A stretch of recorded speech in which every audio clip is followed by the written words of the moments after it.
खास तस्वीरें केवल पार्क की है, जहाँ श्री आदर्श कला केंद्र की ओर से रामलीला के आयोजन से पहले भव्य रूप से भूमि पूजन किया गया। बता दें कि इस मौके पर सभी ने मिलकर हवन पूजन किया और साथ ही रामलीला के सफल आयोजन की कामना की।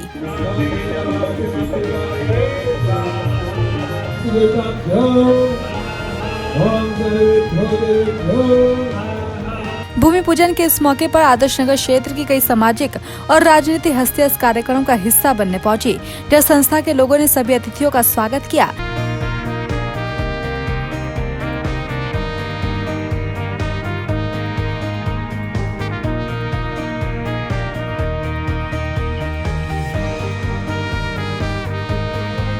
साथ ही आए हुए अतिथियों ने भी संस्था के कार्यों की सराहना की। पंच उत्सव प्रारंभ हो रहे हैं, इसकी बधाई। अब नवरात्रे रहेंगे, रामलीला रहेगी, दशहरा रहेगा, दिवाली रहेगी। ईश्वर आप सबके घरों में खुशियां रखे। रामलीला कमेटी को ढेर सारी बधाई। बचपन से मैं इस रामलीला का मंचन देखने आता हूँ और मेरा पिताजी का जैसे बता रहे थे लंबा जुड़ाव रहा है इस संस्था से।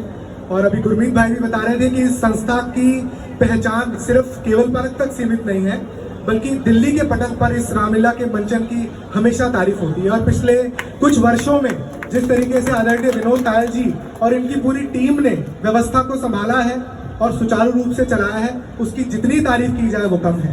जब से ये रामलीला शुरू हुई है ना, जब से मैं इस रामलीला में आ रहा हूँ, मेरे को भी आज 51वां वर्ष इस रामलीला में हो गया।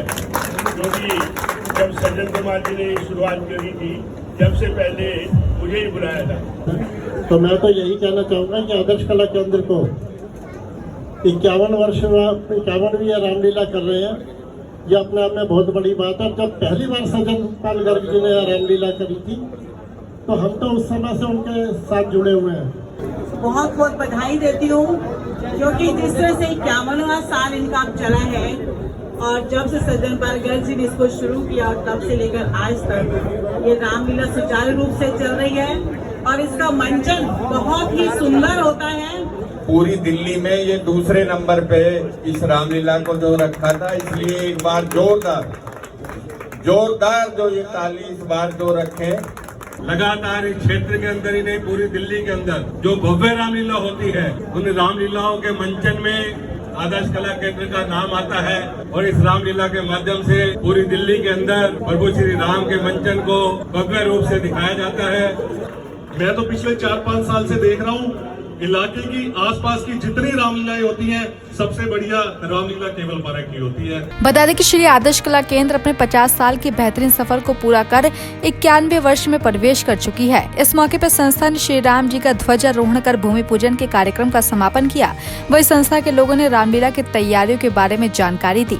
इस वर्ष अभी आपने देखा हमारा भूमि पूजन समारोह समापन हुआ है। ये हमारा 51वां वर्ष है। इस वर्ष जो भी रामलीला में हम ज़्यादा से ज़्यादा दिखाना चाहेंगे वो दिखाएंगे। सत्य के मार्ग पर चलना। इस बार सर्वप्रथम एक शिव बारात जो कि हम निकालने जा रहे हैं।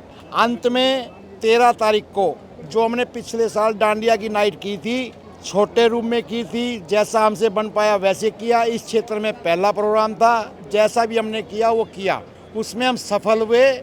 उस प्रोग्राम को भी इस बार 3 अक्टूबर को भव्य तरीके से मंचन करने जा रही है श्री आदर्श कला केंद्र रामलीला कमेटी केवल पार्क। धन्यवाद। खुशी तो बहुत है और इस वर्ष पूरे जो 50 वर्षों में हमने किया है, कोशिश यही है कि उससे कुछ मुख्य अंश दिखाए जाए इस साल। भाई सबसे पहले तो मैं सज्जन पाल जी को नमन करूँगा, साधुवाद करूँगा कि जिन्होंने हमें ये नेक रास्ता दिखाया, तो उन्होंने हमें राम के नाम का ऐसा रास्ता दिखाया कि हम बड़े भाग्यशाली हैं जो 51 साल का सफ़र कर रहे हैं। और ये पूरी टीम वर्ष में कुछ नया करेंगे, तो 51वां है, इसमें तो नया करना ही करना। हमें बड़ा गर्व महसूस हो रहा है कि मैं उस परिवार से हूँ जिन्होंने ये पौधा लगाया।